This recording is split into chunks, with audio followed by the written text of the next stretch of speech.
다이어트를 위한 꿀팁.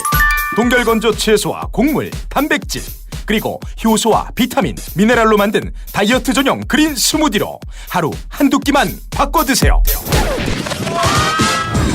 비타샵 그린 스무디 다이어트 1522-6648 1522-6648 혹은 비타샵을 검색해주세요. 엄마! 가글 했는데 입에서 뭐가 나왔어! 그거 올리덴탈 체크 가글이라 그런겨. 지금 쓰고 있는 가글 사용 후 확인해 보셨나요? 무색소, 무알콜, 무계면 활성제의 올리덴탈 체크 가글은 쉽게 나온 입안의 이물질을 눈으로 확인할 수 있습니다. 딴지마켓에서 판매 중입니다. 한글도 남보다 빨리 깨치고 참 똑똑했는데 갈수록 실력이 뒤처지는 것 같아 걱정이에요. 혹시 초등학교 교과서 본 적 있어요? 어려운 어휘가 너무 많아요. 학교에서는 어휘 개념을 하나하나 설명해 줄 시간이 정말 부족하잖아요. 그럼 어떡하죠? 내 아이의 어휘만큼은 내가 책임져야죠. 어휘 공부의 정성. 초등어휘 3000, 초등어휘 5000. 검색창에 초등어휘 3000을 쳐보세요. 말투 하나만 바꿔도 인사평가가 달라진다. 그냥 직장인. 팀장님 보고 드릴 게 있습니다. 센스 있는 직장인. 팀장님, 지금 잠시 시간 괜찮으세요? 보고 드릴 게 있습니다. 볼수록 기분 좋은 사람으로 만들어주는 메이크업 말투 3단계 전략. 직장인 자기계발서 1위. 모든 관계는 말투에서 시작된다.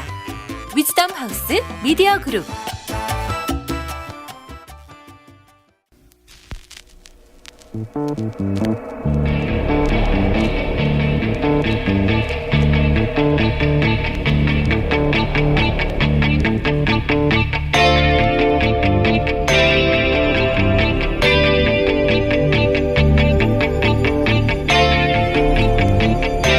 안녕하세요, 김어준입니다. 지지율 독재로 가고 있다. 지난 금요일 조선일보 사설 제목입니다. 문 대통령은 국민을 앞세운 제왕적 대통령이며 균형 예산이라는 국가 규율을 깨려 하고 있다. 기업더러 요금을 내리라고 공개적으로 압박하고 공영방송에 대한 공개 비판도 서슴없다. 지지율 독재에 손색 없는 상황으로 가고 있다. 사설의 핵심 주장입니다. 미디어의 영향력은 현재적 이슈의 경중을 따져서 대중에게 이것이 중요한 것이며 이렇게 생각하는 것이 옳다고 설정하는 능력에 달렸죠. 조선일보는 그렇게 핵심 아젠다 세터였습니다. 그래서 개인적으로 조선일보 꼬박꼬박 챙겨본 게 20년이 넘었습니다. 조선일보가 어떤 의제를 어떤 방향으로 다루느냐에 따라 그 의제가 대중에게 주목받고 그 결과 그 의제가 실제로도 중요한 것이 되어버리는 세월이 아주 길었죠. 조선일보가 서 있는 진영의 반대편에 있던 이들은 어떻게든 그 힘을 이겨보려고 조선이 사설을 쓰면 밑줄을 그어가며 그 논리를 반박하곤 했었습니다. 그런데 지난주 지지율 독재라는 단어를 보는 순간 멈칫했습니다. 국민을 앞세운 제왕, 지지율 독재. 뭡니까 이 바보 같은 조언은. 이런 프레임이 정말 먹힐 거라고 판단한 걸까. 이 조어가 왜 말이 안 되는지 반박하려다가 관뒀습니다. 어차피 반향도 없는데 뭐 하나 싶어서. 그리고 제 나름 결론을 냈습니다. 아무래도 조선일보 그만 읽을 때가 된 것 같다. 김어준 생각이었습니다.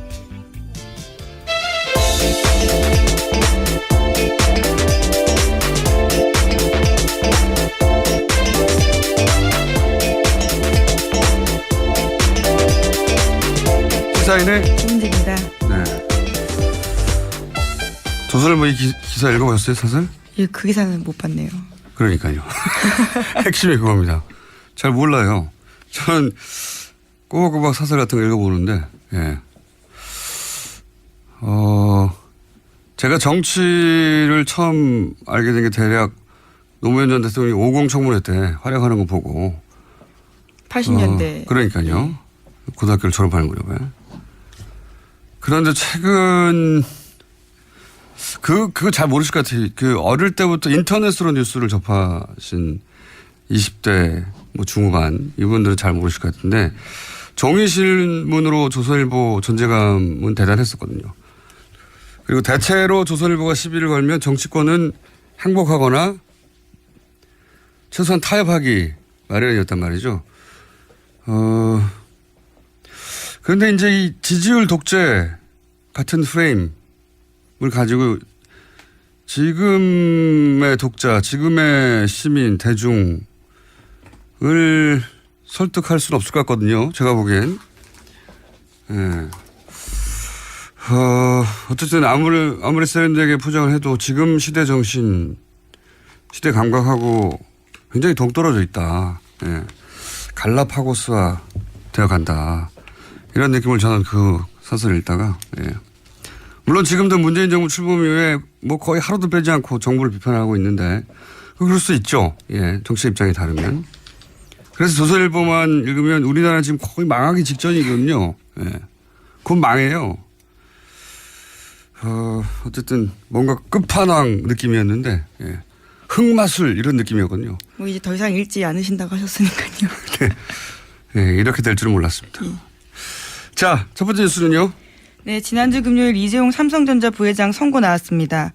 징역 5년이 선고가 됐는데요. 법원은 이번 사건을 정경유착이라고 규정했습니다. 뇌물공여 등 5가지 혐의 대부분 인정했는데요. 정유라 씨 승마를 지원하기 위해서 삼성이 독일로 보낸 75억 원과 동계스포츠 영재센터로 간 16억 원을 뇌물로 판단했습니다. 하지만 삼성이 미르와 K스포츠 재단에 출연한 220억 원은 뇌물로 인정하지 않았는데요. 함께 재판을 받은 최지성, 장충기 등 삼성 임원 4명도 유죄 판결 받았습니다. 이렇게 말들이 많죠. 예. 근데 이제 저희가 3부입니까? 4부. 이정열. 네, 4부. 저보다 어떻게 순서를 잘 알아요. 나오지도 않으면서.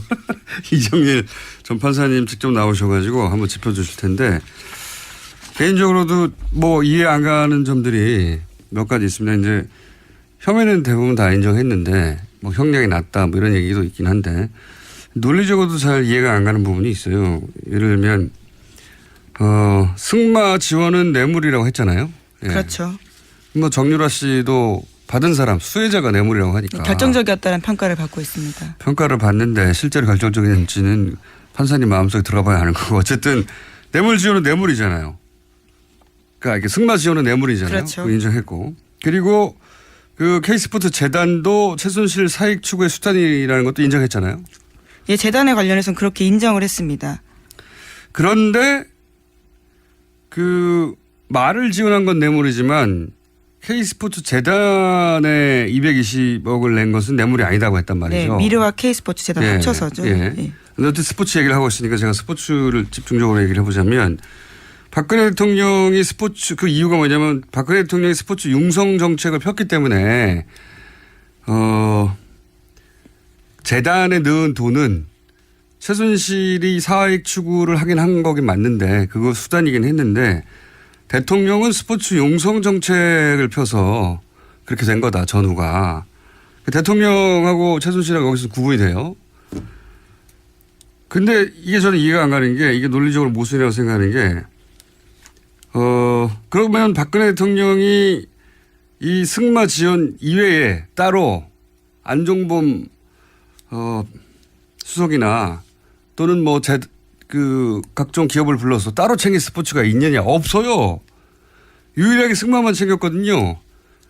논리적으로 모순이 생기는 거죠. 유일하게 승마만 챙겼고 승마 지원단은 뇌물인데 그 연장선상에서 돈 재단에 넣은 것은 그거는 스포츠 융성 정책 때문이기 때문에 뇌물이 아니다. 이거 저는 잘 납득이 안 가고. 그리고 재단이 최순실의 사익 추구 수단이었는데 그러면 국정원이나 민정이나 사정기관들은 대통령 지시사항으로 만든 재단 아닙니까? 대통령 스포츠 융성을 위해서 가장 중요한 재단인데 기업들이 대규모 몇백억씩 내고 그런데 그 재단이 최순실 사익 추구 수단이 달랑 돼버렸는데 아무도 몰랐어요? 국정원도 몰랐고 민정도 몰랐고 대통령 최대 관심 사안인데 이게 말이 안 된다고 보면 불가능한 거죠. 개별적인 대가를 보기 어렵다라고 아마 재판부가 판단했던 것 같은데요. 그럼에도 불구하고 금액이 확 줄어들었기 때문에 거기에 대한 비판도 굉장히 많습니다. 그리고 더 나아가서 예를 들어서 그러니까 여기서 220억 원이 빠지면서 확 줄어들게 되죠. 그 형을 따질 때 네, 그렇죠. 정도가. 그리고 재산을 국외로 도피한 혐의 이게 50억 이상이면 또 10년 이상이거든요. 무조건 10년 이상인데 50억이 안 되고 37억만 됐어요. 왜냐하면은 승마 지원을 위해서 79억을 쏘았는데 그중에서 42억은 독일에 있는 삼성전자 계좌를 이용했다는 겁니다. 그러니까 재산의 국외 도피로 보기 어렵다는 거죠. 그 돈이 삼성전자 독일 계좌에 그냥 있으면은 아니죠. 거기서 나갔잖아요. 나가서 최순실한테 갔지 않습니까? 저는 중간에 삼성전자를 계좌를 이용했든 안 했건 그게 무슨 상관이냐.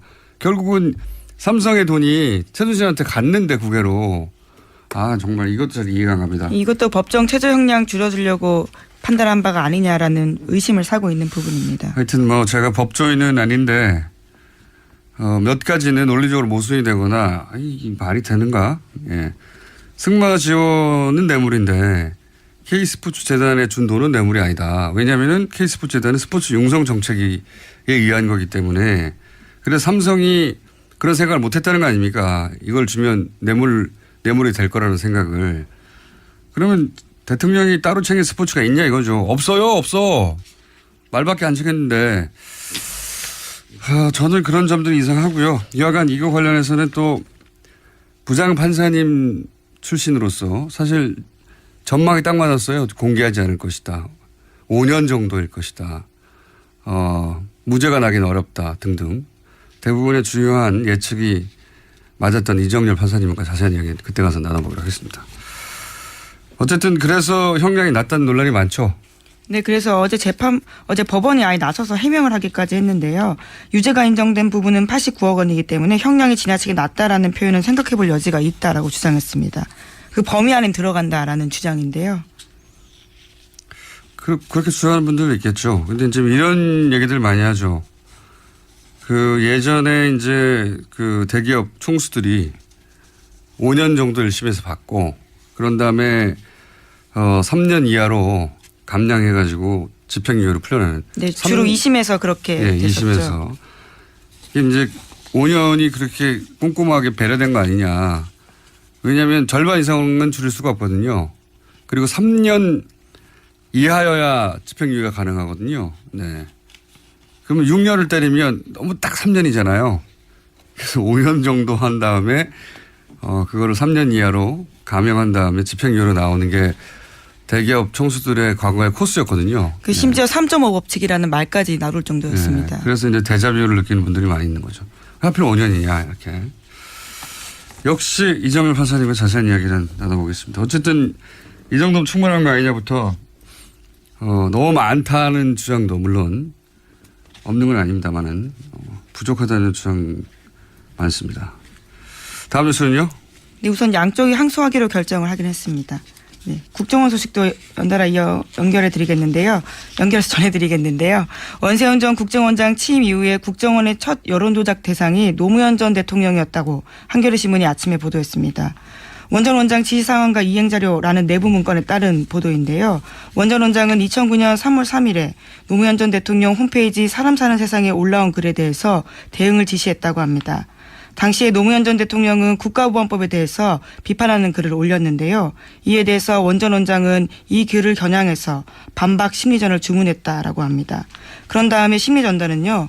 포털 사이트 다음과 노무현 전 대통령이 개설한 토론 사이트 민주주의 2.0 등에다가 온라인 사이트 반박 글을 800여 건 올렸다고 합니다. 또 베스트 글 1, 2위에 선정됐다고 내부에 보고했다고 합니다. 그러니까 전직 대통령, 바로 직전 대통령이죠. 직전 대통령이 퇴임하고 이제 개인적으로 나는 이 법에 대해서 이렇게 생각한다 글을 올렸더니 국정원이 심리전단을 동원해가지고 800개 반박글을 만들어냈다는 거 아닙니까? 네. 그렇죠. 논두렁식에도 사실 그냥 나온 게 아니거든요. 국정원의 심리학자를 동원해서 상대방에게 가장 타격을 줄 수 있는 프레임이 뭐냐. 그래서 만들어낸 단어라고 한단 말이죠. 그러니까 이명박 정권은 노무현 전 대통령을 어떠한 정치력도 발휘할 수 없도록 정치적으로 살인하겠다. 예, 완전히 제거하겠다. 정치적으로. 그런 의도로 충분했던 것 같아요. 그러니까 글 하나 썼다고 해가지고 국정원 단위가 국정원의 심리 전 단이 움직여가지고 800개의 반박을 하고 국정원장이 직접 지시해서 심지어 서거 이후에도 심리전 대응 지시가 있었다라고 합니다. 원세훈 전 원장은 노무현 전 대통령 서거의 책임이 좌파에 있다라는 것을 알리라고 지시했고요. 이에 대해서 심리전단이 심리전을 전개했다고 보고했다고 합니다. 노무현 전 대통령 서거일 날 포탈 네이버에서 노무현이라는 단어가 검색어로 올라오지 않았어요. 제대로. 말이 됩니까? 예. 국정원이 제가 계속 몇 주째 하는 얘기지만 국정원이 사기업에 불과한 다른 공공기관이나 뭐 어떤 일이 생기면 대학 총장 400명을 동원하기도 하는 국정원이 사기업에 포탈이라는 게 무슨 공공기관의 공공 홈페이지 같은 느낌이잖아요. 우리가 워낙 많이 쓰니까. 사기업의 개인 홈페이지, 사설 홈페이지거든요. 많이 쓸 뿐이지. 거기에 대해서 영향력을 미치거나 어떻게든 개입하고 싶은 욕구를 아주 강하게 느꼈겠죠. 예. 그랬을 거라 싶은 사안들은 꽤 있습니다. 네. 거기다 한번 꼭 들여다봐야 되는 사안이고, 여하간. 관련 뉴스가 또 있습니까? 네, 반면에 이명박 전 대통령 대해서는요, 지지를 끌어올리기에 국정원이 힘썼다라는 건데요. 2009년 11월 달에 국민과의 대화를 이명박 당시 대통령이 진행했습니다. 이때 앞뒤로 국정원이 동원돼서 대통령을 옹호하는 글들을 쭉 올렸다라고 합니다. 그렇군요. 4대강, 그러니까 정부 사업을 반대하는 사람들을 특정해가지고 심리전자를 또 투입한 거 아닙니까? 네, 그 직전엔 그런 일들을 했고요. 또 그 이후에는 대통령과의 대화가 좋았다라는 취지의 글들을 올렸다라는 겁니다. 이명박 대통령 국민과의 대화는 심리전단을 투입해서 긍정적인 여론을 만들어 보려고 여론 조작을 시도한 것이고, 댓글이나 이런 걸 통해서. 그다음에 4대강에 반대하는 사람은 이름을 특정해서 심리전을 하라고 지시했다는 거잖아요. 네. 그렇죠. 정부 사업에 반대하는 개인을 특정해가지고 심리전단을 투입하는 거죠. 전직 대통령한테도 뭐 투입하는데, 그러니까 국정원을 동네 양아치로 활용한 거예요, 이게. 마음에 안 드는 사람이 있으면 사람을 보내가지고 멱살 잡는 거 아닙니까? 사회적 멱살을 잡아가지고 때로 덤벼가지고 두들겨 패버리는 거죠. 다시는 그런 생각 못하게. 예. 박근혜 전 대통령 시절에 그런 거 안 했냐? 이런 일을. 더 했으면 더 했지, 덜 했다고 보지 않습니다, 저는. 그런 일들이 국정을 통해 있었다. 전직 대통령이나 혹은 민간의 전문가들이 정부 정책에 반대하거나 비판하면 국정원이 투입됐다. 예, 때로. 네, 관련된 수사가 진행되고 있는데요. 나올수록 더더욱 경악할 만한 내용들이 많습니다. 국정원이라고 하는 굉장히 고급 집단, 정부 집단을 동네 깡패처럼 활용한 거예요. 동네 깡패지 뭡니까 이게. 자, 다음 뉴스는요.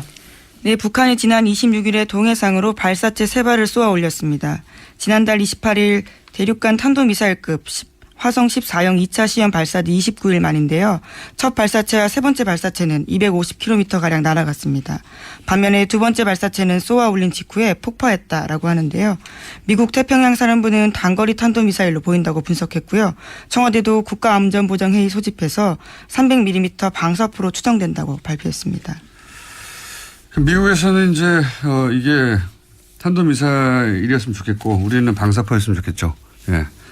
왜냐하면 방사포면 유엔 안보리 결의 사항도 아니거든요. 예. 네, 그렇죠. 300mm 방사포로 확인되면요. 예. 그리고 뭐 10,000km를 날아간다고 했는데 뭐 250km를 뭘 기술을 입증합니까? ICBM 기술을. 이건 그냥 제가 보기엔 한미 연합훈련 하는데 가만히 있을 수는 없으니까 꾸물꾸물한 거죠. 꾸물꾸물. 예. 서로 수위를 맞춰가면서. 실제로 외신들이 그렇게 보도했는데요. 중국 인민일보 같은 경우에는 한미연합 군사훈련을 겨냥한 도발로 보인다라고 보도했습니다. 이게 뭐 도발이 되려면 서로 정말 화가 나야 되는데 가만히 있잖아요, 다들. 예. 북미가 쇼를 하는 거죠, 사실은. 지난번 ICBM 발사 그리고 이제 트럼프 대통령과의 말 3차 전쟁이 거의 벌어졌잖아요. 그때 괌 위성 지도를 펼쳐놓고 괌을 주변을 폭격하겠다 뭐 이런 얘기를 했지 않습니까? 그 괌 위성 지도가 6년이 지난 거예요. 예. 네, 뒤늦게 밝혀져서 좀 해프닝이었죠. 서로 쇼한 겁니다. 최신 지도자 6년 전에 예, 지도 걸어놓고 이러는 미국도 북한도 이렇게 큰 쇼를 한 것이고 반사이익은 일본이 가져갔죠. 예, 일본 그거 위기 때마다 북한 잘 활용하는데 아베 폭락하던 아베 지지율이 10% 이상 상승했습니다. 덕분에 장사 잘한 거죠. 일본도. 자, 다음 뉴스는요. 네, 5.18 민주화운동 당시에 광주에 투입된 계엄군이 시민들을 향해서 51만 발이 넘는 각종 실탄을 사용했다는 군 기록 문서가 발견됐다고 경향신문이 보도했습니다. 51만 발이요. 네. 최소한 11개 이상의 무기를 사용한 것으로 확인됐다라는 내용도 있는데요. 5.18 당시 작성돼서 국군 기무사령부에 보관돼 있던 자료라고 합니다. 여기 보니까 수리탄도 194발이네요. 수리탄. 야, M16 소총이 M60이 기관총이거든요. 거의 뭐 내전 수준. 대전차 로켓탄도 쐈네요. 50발을 60mm로 TNT 포기약 1200kg. 거참 자국민을 향해 가지고 아직도 발포 명령자를 확인을 못하고 있잖아요. 5.18이 끝나지 않은 겁니다. 사실은. 누가 쏘라고 했는지도 아직 못 잡았으니까요. 기관총을 이렇게 많이 쐈네요. 참 수류탄 194발.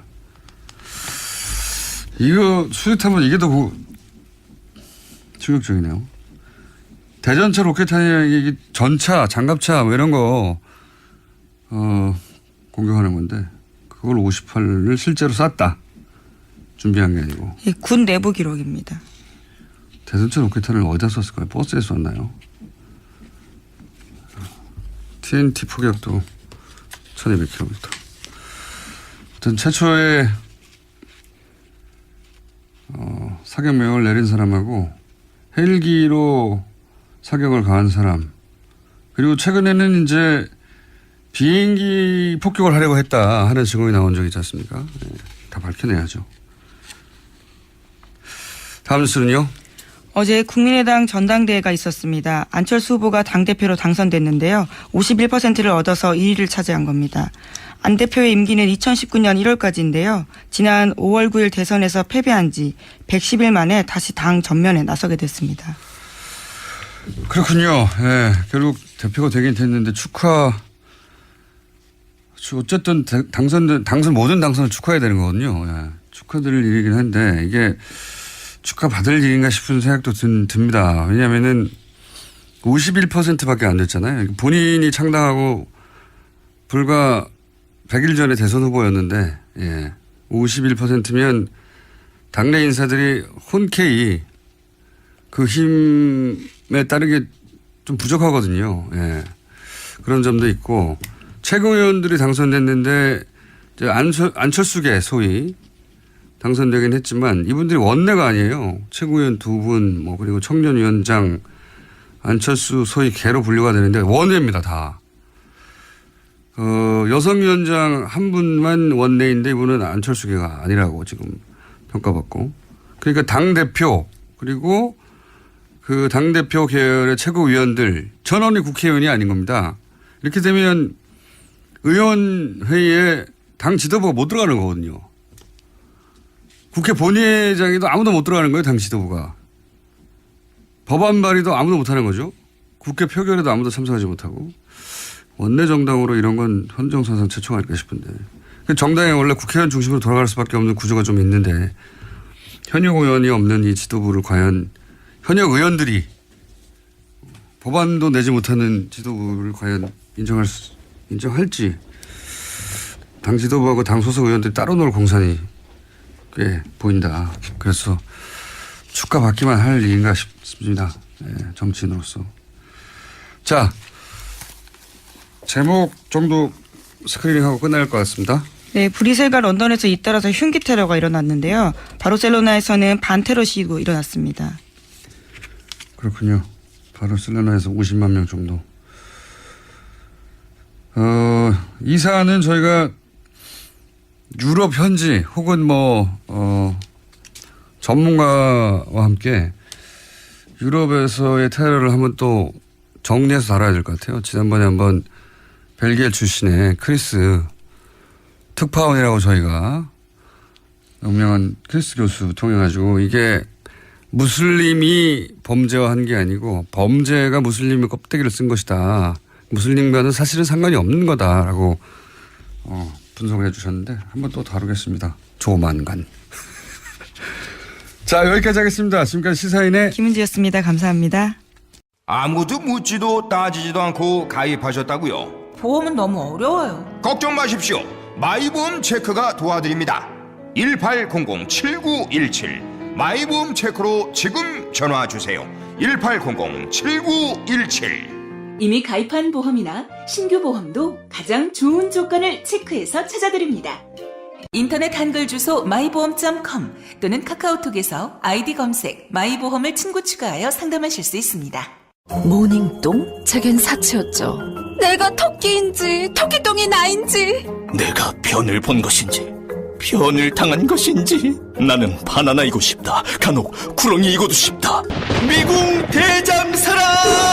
빅똥의 추억 미궁 대장사랑이 찾아드립니다. 혈중 콜레스테롤 개선과 배변 활동에 도움을 주는 건강기능식품입니다. 검색창에 미궁 대장사랑. 미궁 장사랑 이름 바꿨어요. 프로바이오틱스 12종 추가. 미궁 대장사랑. 골반 잡자 바로 잡자 바디로직. 허리 통증 바로 잡자 바디로직. 2017년 쿨 썸머 바디로직 라이트 출시. 통기성이 좋아 땀 걱정 없이 한여름에도 쾌적하게. 입은 듯 안 입은 듯 가벼움의 신축성은 그대로. 자세가 좋아지는 골반 교정 타이즈 바디로직.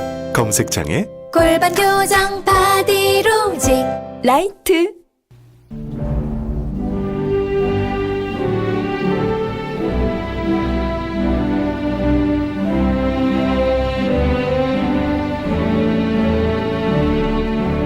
친애하는 국민 여러분 안녕하십니까. 여러분의 귀염둥이 MB 오랜만에 인사 올렸습니다. 요즘 참 이래 보면은 참 시절이 참 하수상합니다. 응? 혹자는 요즘 정치권 이 나라 돌아가는 게 적폐청사이니 뭐 비정상의 정상화니 뭐 이런 소리 하는데 이거는 완전히 틀린 분야이다. 이거는 명백한 뭐 치졸한 정치 보복이다. 이거는 보복. 저는 그런 막 확신을 막 가지고 있는 겁니다. 그래서 뭐 나온 김에 내가 이 말씀 좀 드리려 하는데, 다 지나가고 말이에요. 그거를 가만 있어봐. 이 누구 이거? 니 진우제 니 맞네. 주진우 이게 니 또 왜 나온 거야 이거? 내 지난번에 저번주에 그 뭐 먹고 니 때문에 얼마나 시달렸는지 아나 내가? 또 무슨 쓸데없는 소리 하고 나 입을 저 확고에 뿌려 야 보좌관 뭐 저 한번 잡아봐라 저 월요일부터 사람 또 열받게 하네 이게. 그래서 요즘 그 뭐야 뭐 공범자들인가 뭔가 그 영화 때문에 지금 혈압 올라지고 죽겠는데 지금 확 그냥 진짜 저게 그냥 아주 오늘 이 TBS 왜 이런가 이거. 내 때만 해도 아니랬다고 이거. 어이 주진우 이 봐라. 이 대답도 안 하고 많이 컸네 이게. 일로 안 봐? 아주 눈을 피해. 나 이거 내 화장실 따라와. 따라와. 이것들이 마이크를 끄지마.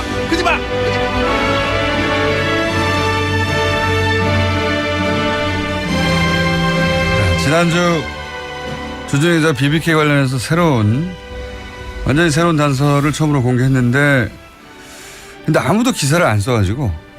그렇습니다. 이 특종을 아무도 안 믿거나 공개한 문서의 숫자가 부족하거나 혹은 조준희 기자가 아주 싫거나 그런 게 아닌가 싶은데 원래는 그래서 이번 주는 다른 주제를 저희가 하려고 했는데 지난주에 공개한 문서의 숫자가 부족한가 싶어서 추가로 140억에 관한 문서를 추가로 공개할까 합니다. 주진우 기자 수에 나와 있습니다. 안녕하십니까. 주진우입니다. 기사를 안 써줘요? 네, 그렇습니다. 제가 이명박 대통령 관련된 기사를 참 많이 썼습니다. 근데 가장 중요한 기사라고 생각하는데 아무도 받아주지 않았습니다. 왜냐하면 물증이 나왔잖아요. 물증이. 그러니까 다스라는 회사와 청와대 또 주요 관련자들이 주고받은 문서가 나왔는데 140억에 대한 얘기는 진짜 오래된 이야기인데 네, 중요한 이야기고 그래서 140억에 관한 문서를 또 들고 왔어요. 네. 추가로. 또 들고 왔고 최근에 근데 기사를 안 써준 지가 꽤 됐어요. 장충기 문자 특종했을 때도 기사가 별로 없더라고요. 네. 처음에는 거의 없었습니다. 최근에 책을 냈는데 기사가 없고 1등인데 안 합니다. 서점에 가면 어디 구석에 처박혀 있습니다. 온라인 서점 판매일인데 예. 오프라인 서점에서는 찾기가 어렵습니다. 굉장히 싫어하는 거죠 기자들이 주진 기자를. 자 다시 오래된 사건이나 다시 간단 요약하겠습니다. 지난주에도 어렵다는 분들이 많아서 다스라는 회사 하나 기억하시면 되고요. 이명박 전 대통령 형 처남 두 분의 명의로 된 현대자동차의 자동차 시트를 납품한 회사인데 이 회사가 이제 두 분 소유가 아니라 실제로는 이명박 전 대통령이 실소유주다 이런 이야기가 오랫동안 있어 왔습니다. 네. 아주 오랫동안. 물론 이명박 전 대통령은 자기 재산이 아니라고 극구 부인하고 있고요. 그런데 이 다스에서 190억을 BBK에 투자합니다. 그 유명한 190억을. BBK는 마지막에 옵셔널 벤처스라는 회사가 됩니다. 옵셔널 벤처스. 요 명칭은 BBK 옵셔널 벤처스 다스 이 세 개만 외우시면 됩니다. 그런데 이제 이 옵셔널 벤처스를 BBK라고 생각하면 되는 거죠. 네, 그렇습니다. 같은 겁니다. 결국은.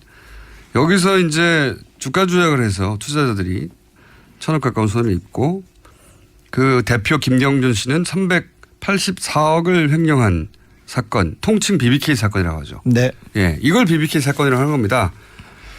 예. 그런데 이제 마무리가 어떻게 됐냐. 김경준 씨가 미국으로 이제 가기 직전에 BBK가 투자받은 돈들 중에 이명박 전 대통령과 가까운 투자자들에게는 돈을 돌려주고 다. 네. 이 다스가 꽂은 190억 중에 50억만 돌려주고 140억을 안 돌려주고 가요. 네. 여기서부터 사건이 이제 우리가 오늘 다룰 사건이 시작되는 겁니다. 이 140억을 안 돌려주고 갑니다. 그리고 이 돈을 스위스에 넣어둬요. 스위스 계좌에. 자, 그리고 나서 지난주 이야기가 이어졌는데 뭐냐면 지난주에 했던 이야기는 김경준 씨가 이제 미국으로 도피하면서 그 190억 중에 50억만 돌려줬으니까 140억을 내놔라라고 다스가 김경준 씨에게 소송을 걸죠. 예, 140억을 내놓으라고.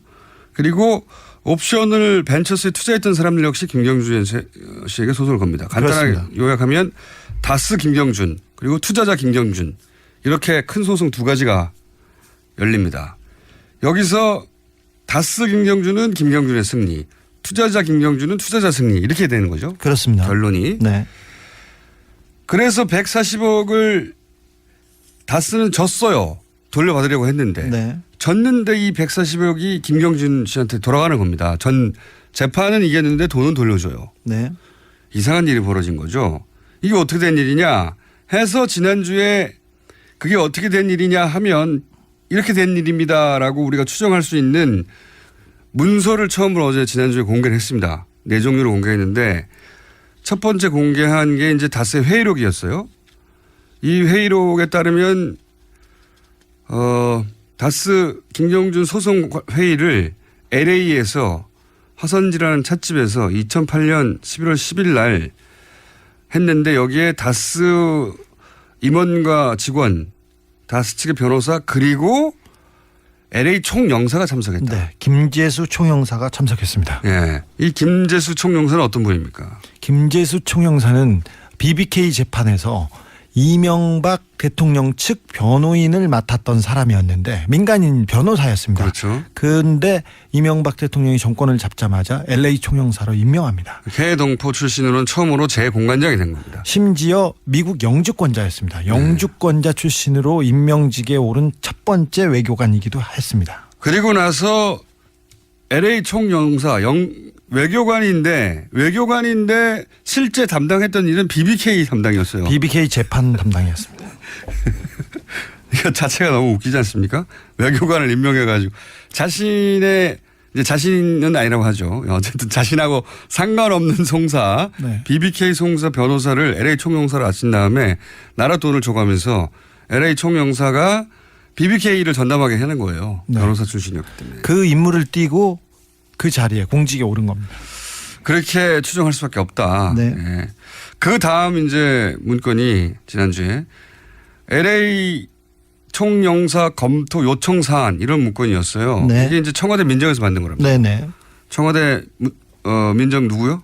민정에 네. 한 행정관으로 추정됩니다. 그 BBK 전담 행정관이 있었습니다. 여기도 이게 청와대 내에도 BBK LA에 BBK 전담 총영사가 있었고요. 외교관이 있었고 그다음에 청와대 민정 내에 BBK 전담이 또 있었던 거죠. 네, 네. 그래서 이제 주진우 기자가 전화해서 여차저차해서 알아보니까 당신이 이 다스 관련을 총괄한 걸로 아는데 청와대에서 이렇게 네. 물어봤더니 누가 그렇디까 그러니까 다스에서 그러던데요. 그러니까 아닙니다. 저는 다스 담당이 아니라 BBK 담당입니다. 이렇게 예. 얘기하셨어요. 지난주 이런 얘기 했었죠. 다스 담당이 아니라 BBK 담당이라고. 그 내용이 뭐냐면은 그 소송 관련해서 총영사에게 LA 총영사에게 청와대 민정에서 이렇게 저렇게 이런 사항들을 검토해보라 이런 내용이죠. 네, 그렇죠. 예. LA 총영사한테 지시할 수 있는 사람은 그보다 더 높은 자리에 있는 사람이겠죠. 그러니까요. 민정의 행정관이 LA 총영사한테 지시할 수 없어요. 네. 예. 그 위에서 왔으니까 그걸 통해서 글로 지시가 됐겠죠. 예. 그렇게 쟁점을 정리하라고 알아보라고 한 다음에 그 답변이 정리된 문건인데, 네. 그 문서의 목적이 뭡니까? 그러니까 내용, 그 문서를 작성한 목적이 있을 거 아닙니까? 스위스 계좌에 네. 김경준 돈이 가 있었습니다. 알렉산드리아 계좌가 압류돼 있었는데. 그걸 알렉산드리아 계좌라고 해요? 네네. 네. 그 페이퍼 컴퍼니 알렉산드리아를 통해서 김경준이 소유하고 있었습니다. 그렇군요. 근데 그 스위스 계좌를 김경준 소유니까 그걸 동결하려고 했었어요. 네. 그래서 동결이 가능한지 검토하고 돈을 못 빼가도록. 네, 돈을 잠궈놓고 그 다음에 에리카 김을 국내로 송환해서 압박수단이었겠죠. 예, 어떻게 정리할 것인지 그리고 미국 국세청 IRS에서 이런 관련 내용이 있다는 것을 쟁점을 정리해서 140억을 돌려받으려고 하는 내용을 계산을 그 청와대와 그 고위급에서 했던 내용들이었습니다. 그러니까 140억을 다른 곳에 뺏기지 않기 위해서 그렇죠. 그 돈을 챙기기 위해서 필요한 쟁점들 이걸 이제 정리해가지고 주고받은 거 아닙니까? 네, 이건 공무원들이. 어떻게 됐어? 네. 공무원들이 다스라고 하는 사기업에 소송 관련해서 그 사유재산을 국가 공무원들이 챙겨주려고 예. 이렇게 노력을 한 겁니다. 네. 그런 문서가 나온 것이고 그리고 이렇게 LA 총영사가 검토하고 민정이 작성한 문건을 누가 가지고 있었다고요? 다스에서 가지고 있었습니다. 그러니까요. 이게 말이 안 되지 않습니까? 공무원들이 이렇게 움직여서 네. 작성한 문서를 결국은 다스가 가지고 있었고 다스에서 그 문서를 가지고 있던 분으로부터 받은 거죠. 이 문서를. 네, 그렇습니다. 직접 그 BBK 담당자한테 직접 받은 겁니다. 그래서 이명박 대통령이 자기하고는 전혀 관련이 없다고 하는데 청와대와 외교부가 마구 움직입니다. 검찰이 돕고요. 그래서 그 청와대 이명박 대통령의 지시를 받은 다스의 담당자가 한 얘기입니다. 다이렉트한 얘기예요, 이게. 예, 다스의 담당자가 한 얘기라는 겁니다. 거기서 나온 문서이고. 그러니까 본인과 전혀 상관없다고 한 회사 돈을 받아내기 위해서 청와대가 민정과 외교관을 동원했다는 얘기입니다. 그리고 또 하나 이제 공개한 게 공동방어 협약서라는 게 있어요. 그 내용이 이제 140억을 역시 다른 곳에 뺏기지 않고 다스로 가져오기 위해서 결국은 김경준 씨 계좌니까요. 어쨌든. 네. 김경준 씨와 모종의 협약을 해야 한다 이런 내용이잖아요. 네네. 비밀 협약을 맺어라 하면서 청와대와 청와대 BBK 담당자와 그다음에 LA 총영사 외교부 BBK 담당자가 모여서 비밀로 협약을 맺어라. 그리고 근거를 남기지 말아라. 이런 계약서를 공개한 겁니다. 구두 약속으로 처리해라. 뭐 이런 내용이 있습니다. 네. 그러니까 이제 여기서 추정할 수 있는 바는 그런 내용이 합의가 되면 김경준 씨는 자신은 아마 풀려날 거라고 생각했을 법지. 확신했습니다. 네. 본인은 그렇게 생각하고 있었죠. 그리고 140억이 그렇게 가고 나서 김경준 씨 본인은 아마도 풀려날 거라고 생각했다고 본인도 그러지 않습니까? 네네. 본인도 그렇게 얘기하고 있습니다. 실제로는 못 풀려났잖아요. 네. 속았죠. 그분이 돈만 받고 안 풀어줬습니다. 여기서도 좀 재밌는 내용입니다. 예. 다만 누나인 에리카 김은 이제 한국에 들어와서 검찰과 문제를 다 풀고 나갔죠. 그렇죠. 이틀 조사를 받고 굉장히 중요한 사건이었고 중요한 분이었는데 이틀 비밀 내 조사를 받고 나중에 그냥 조용히 돌아갔습니다. 알겠습니다. 자, 지난주를 간단히 요약하면 이명박 전 대통령이 일개 사기업 돈을 돌려받기 위해서 사건 변호사를 LA 총영사로 임명하고 그리고 청와대 민정의 담당자를 꽂아서 그 사람들로 하여금 그 돈을 끝내 돌려받게 했는데 그런데 그 재산은 이명박 전 대통령이 자기 재산이 아니라고 주장하고 네. 있는 상황이고요. 그러면 거꾸로 자기 재산도 아닌데 왜 국가 공무원을 그렇게까지 동원했냐 이렇게 의문이 들 수밖에 없고 그런 의문에 대해서 이거 실제로는 자기 재산 아니었나? 라고 생각할 수 있는 추정할 수 있는 그런 문서가 구체적으로 처음 나온 거예요. 진짜. 네. 예, 결정적 문서입니다. 맞아요. 담당자가 건넨 문서이기도 하고. 네. 자, 오늘 그래서 이것만 가지고는 기사가 안 돼서 추가로 또 공개하기로 하겠습니다. 네. 첫 번째 추가로 공개할 문서는 뭡니까? 예. 다스의 품위서라는 다스의 회의 자료인데요. 네. 2009년 9월 30일 날 이렇게 작성됐습니다. 그래 작성이 됐는데 140억을 김경준으로부터 받기 위해서 김경준이 감옥에 간 이후에 계속해서 김경준을 회유하고 협박하고 딜을 합니다. 그래서 다스 그 몇 가지 합의 문화를 만들라고 네. 다스와 김경준 측에 이렇게 합의 문화를 만들려고 합니다. 청와대에서 만든 문건 그 지시사항이에요? 네, 청와대 지시사항에 따라서 다스가 만들어서 청와대에 보고한 문서입니다. 팩스로 770에 몇 번으로 민정수석실에 몇 번으로 그 다스의 사장 직통 번호에서 보냈습니다. 근데 내용을 보면 사과 서면을 만들어라. 그리고 쌍방 하해 문서를 작성해서 교환해라. 그리고 쌍방 소치하를 해라. 그다음에 스위스 계좌 압류 해제 요청을 해라. 그리고 소송 비용은 각자 부담하고 합의서는 서면으로 작성하고 이런 합의 내용을 이렇게 주로 만들려고 하는데 반환금이 원금이 140억이었지 않습니까? 이자 56억 8천만 원을 법정 이자를 꼭 받으라고 해서 이 내용이 들어가 있어요. 이명박 대통령 쪽이었겠죠. 네. 그쪽에서 이 품위서에 드러난 내용으로 보자면 140억만 받는 게 아니라 이자를 받아라 56억을. 네.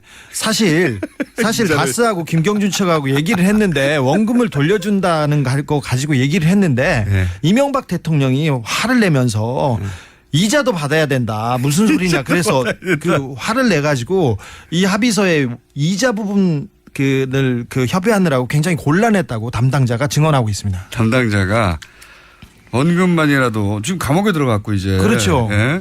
이쪽은 대통령이 됐고. 어찌 보면 공범과도 같은 사람이고. 네. 주범은 바깥에 있고 종범은 안에 들어가 있는데 이자까지 내놓으라고 하니 이게 좀 딜이 어려울 거 아닙니까? 근데 하지만 이명박 대통령은 화를 내면서 절대 포기할 수 없다고 이렇게 불호령을 내렸답니다.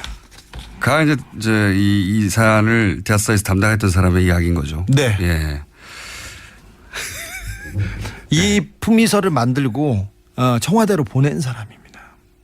그 품위서를 직접 만들어서 청와대에 직접 보낸 사람이 56억을 직접 만들었는지는 모르고요. 네, 이렇게 그 문서를 직접 보내긴 한 사람이에요. 네, 관여한 사람이. 그러니까 그 팩스로 청와대로 보낸 문건의 원본이에요, 그게? 원본 가지고 있습니다, 제가. 네, 원본입니다. 네. 팩스로 이런 내용을 보냈지 않습니까? 청와대에 보냈대요, 이렇게. 그리고 이자를 꼭 받아내라고. 네. 그리고 그렇게 만약에 합의가 이루어지려면 보통 영문 합의서가 있어야지. 영문 합의서 뒤에 붙어 있습니다. 영어는 읽지 않겠습니다. 2장짜리 영문 합의서가 뒤에 붙어 있고요. 또 변호사 검증 자료가 있습니다. 제가 영어를 못 읽어서 안 읽는 건 아닙니다. 그런 비밀 합의서를 다스에서 청와대로 보냈고 네. 그 보낸 사람으로부터 원본을 받아왔습니다. 두 번째 문서는 뭔가요? 두 번째 문서는 스위스 알렉산드리아 계좌 압류 관련 진행 사항을 청와대에서 작성해서 다스로 보낸 내용입니다. 그러니까 스위스의 알렉산드리아 계좌가 있지 않습니까? 그게 이제 김경준 씨 돈이 들어있는 계좌인데. 네. 그 계좌가 어떻게 돼 있는지 스위스 법무부에서 미국 법무부의 형사 공조 요청으로 알렉산드리아 계좌가 동결됐지 않습니까? 미국 법무부에서 스위스 법무부에 요청해가지고. 네. 왜냐하면 미국에서 소송이 벌어졌으니까 미국 판사에 의해서 미국 법무부를 통해서 요청이 이루어졌겠죠. 네. 그래서 그 다음에는 스위스 법원에서 어떻게 재판이 열렸고 그다음 민사 압류 신청은 어떻게 됐고 형사 고소는 어떻게 됐고 스위스 검찰은 형사 압류를 7월 2007년 4월에 했고 그다음에 스위스 법원에서는 그 결정을 유지했고 뭐 이런 식으로 내용과 스위스 그 관련 계좌의 협의 내용이고 형사 재판 진행 사항 내용인데 이런 내용은 사실 그 민간인들이 변호사들이 얻어내기 어려운 정보들이에요. 그러니까 그래서 스위스에 있는 김경준 씨 계좌와 관련한 아주 구체적인 진행 사항들을 파악한 내용이다. 네, 그렇습니다. 네. 이걸 누가 작성했고 누가 받은 겁니까? 그것은 청와대 쪽에서 그 내려보낸 문서입니다. 청와대 민정실에서 작성한 것으로 보이고요. 네. 이것을 다스에 보내서 이 그 진행상에 맞춰서 니네들이 재판을 준비하라고 내려보냈습니다. 아하, 청와대가 그러니까 청와대 민정에서 다스의 재판 사항을 돕기 위해서 네. 청와대 수준에서 파악할 수 있는 내용들을 파악해가지고 사기업에 내려줬다는 거죠. 그렇죠. 예.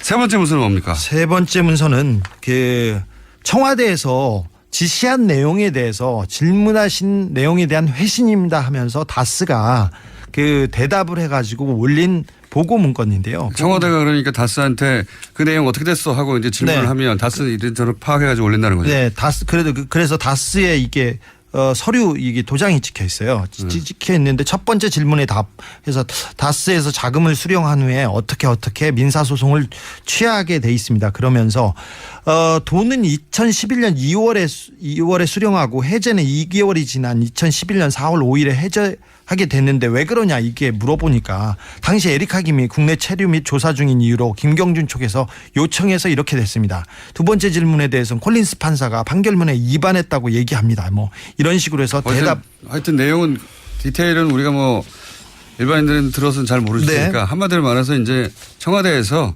다스한테 그거 어떻게 됐어? 네. 알아봐 하고 지시하면 다스는 이런저런 내용을 알아봐서 보고를 하고 보고를 했습니다. 팩스로 번호를. 그렇죠. 다스 수준에서는 알 수 없는 내용은 청와대에서 파악해가지고 내려줬습니다. 내용이 이러이러하니까 여기에 맞춰서 해. 네.